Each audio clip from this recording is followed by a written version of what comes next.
Ya, kita lanjutkan diskusi kita yang kita nanti-nanti dalam perjalanan sudah tiba dan juga bergabung bersama kami ada Mbak Tia Mariatul Kiptia. Selamat malam Mbak Tia. Selamat malam, mohon maaf. Akhirnya sudah sampai ya Mbak ya.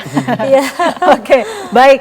Kalau di segmen sebelumnya kita sudah membahas poin-poin pidato yang disampaikan oleh Presiden Prabowo Subianto soal two state solution ataupun solusi dua negara. Yang menarik juga beberapa jam lalu kita mendapatkan kabar informasi bahwa Presiden Republik Indonesia Prabowo Subianto ini bertemu bersama dengan Presiden Amerika Serikat Donald Trump dan juga beberapa pemimpin negara lainnya. Dan yang menarik adalah Presiden Amerika Serikat sempat memuji ya pernyataan ataupun pidato yang disampaikan oleh Presiden Prabowo Subianto secara tegas dan juga lantang begitu. Bagaimana Mbak Tia dulu deh yang baru datang. Bagaimana Anda melihatnya setelah kemudian mendapatkan notis lah ataupun pujian dari Donald Trump? Ya, sebelumnya kan banyak yang memprediksi ya bahwa urutan itu akan menentukan bagaimana nanti Pak Prabowo memberikan speech-nya. Jadi kan urutannya itu dari Brazil, kemudian Amerika Serikat dan Indonesia. Jadi banyak yang memprediksi bahwa Trump itu kan sifatnya mengintimidasi. Jadi nanti kemungkinan akan lebih buruk begitu ya, karena letaknya setelah Trump. Tapi analisis saya berbeda Mbak, justru karena memang style Trump itu memang dalam speech di beberapa forum internasional itu suka nyeleneh ya. Kadang juga suka kemana-mana begitu. Saya pikir ini keuntungan, satu keberuntungan untuk presiden kita, speech-nya setelah Trump. Jadi tidak mungkin presiden kita itu ngelantur kemana-mana begitu ya.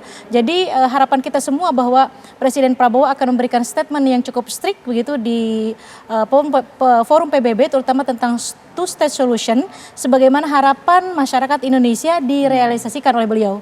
Ini satu kebanggaan walaupun ya ada saja yang mengkritisi begitu ya.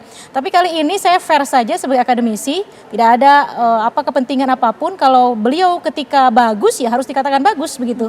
Jadi saya melihat bahwa speech beliau cukup bagus dan kemudian itu juga dipuji begitu ya, diapresiat oleh Presiden Donald Trump ketika berkumpul dengan beberapa kepala negara termasuk ada Mesir juga di dalamnya begitu. Sampai Trump itu berguyon begitu ya. Oh jadi kalau Anda marah itu ngetuk-ngetuk meja gitu ya. Dengan berani begitu menyampaikan poin-poin pidatonya. Kenapa Trump mengatakan begitu? Saya melihat bahwa Trump mengerti ini ada tuntutan dari domestik, dari Indonesia, dari masyarakatnya Pak Prabowo begitu. Jadi Trump mengerti betul bahwa Indonesia dengan Amerika Serikat dalam relationnya itu tidak ada masalah.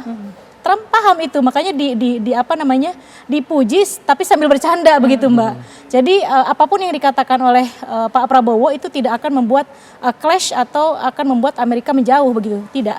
Karena memang secara bilateral dalam economic cooperation kita baik-baik saja, dalam hal apapun dengan Amerika kita baik-baik saja. Jadi artinya Trump itu demikian itu saya melihat lebih ke guyon sih. Lebih ke guyon karena tahu masyarakat kita menunggu momen itu. Ngetuk-ngetuk meja dan strict statement gitu.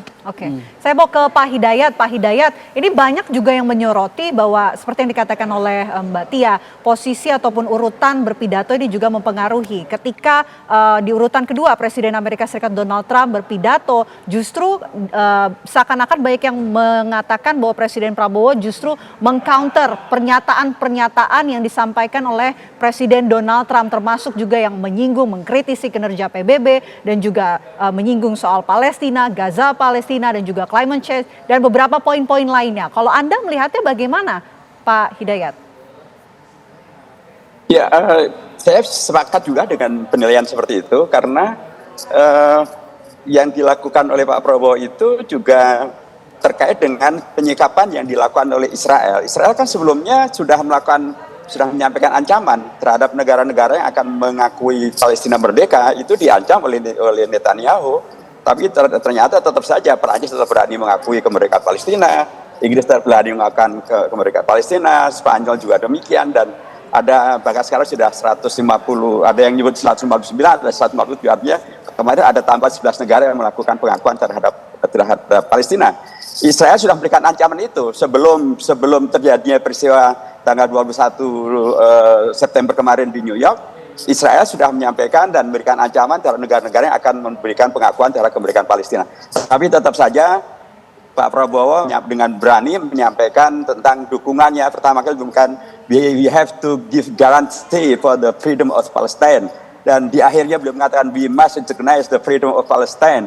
Itu tetap beliau nyatakan dengan tegas gitu. Jadi menurut saya ini juga pernyataan beliau adalah mengkoreksi sikap daripada Israel, juga mengkoreksi sikap daripada atau paling tidak ya tidak sejalan, tidak setuju dengan pernyataan dari Donald Trump. Dan benar sekali saya ingin garis bawahi terkait dengan apa yang prinsip ketiga yang disampaikan, selain tentang pengakuan terhadap kemerdekaan Palestina, kemungkinan mengakui kemerdekaan Israel bila Israel mengakui kemerdekaan Palestina, dan yang ketiga tentang marwah daripada PBB. Nah, marwah PBB ini memang perlu diselamatkan betul karena sebagaimana tadi dinyatakan oleh Donald Trump, sikap Israel yang seringkali mereka tidak sejalan dengan keputusan mayoritas daripada anggota Dewan Keamanan PBB maupun bahkan keputusan resolusi Majelis Umum PBB.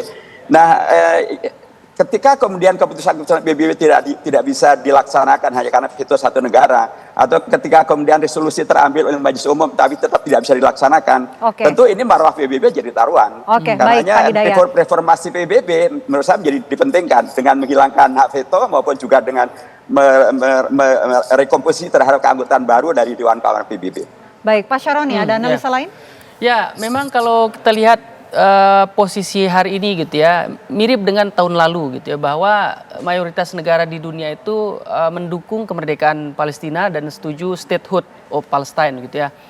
Nah, memang ketika kita bicara organisasi PBB secara institusi internasional, ketika mengambil keputusan terkuat itu ada di Dewan Keamanan gitu. Bahwa dengan adanya pengakuan di Majelis Umum ini memang itu menambah semangat Palestina untuk merdeka. Seperti misalkan ketika secara ofisial Inggris menyatakan kemerdekaan Palestina, mengakui Palestina gitu ya.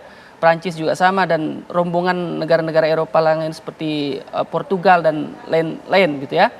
Setelah itu bendera ditancapkan misalkan oleh pihak Palestina di Inggris untuk menyatakan bahwa mulai hari ini Palestina membuka kedutaan di Inggris. Itu sebagai simbol gitu ya. Dan mayoritas negara-negara di dunia juga menyatakan hal yang sama, bahwa setuju dengan kemerdekaan Palestina.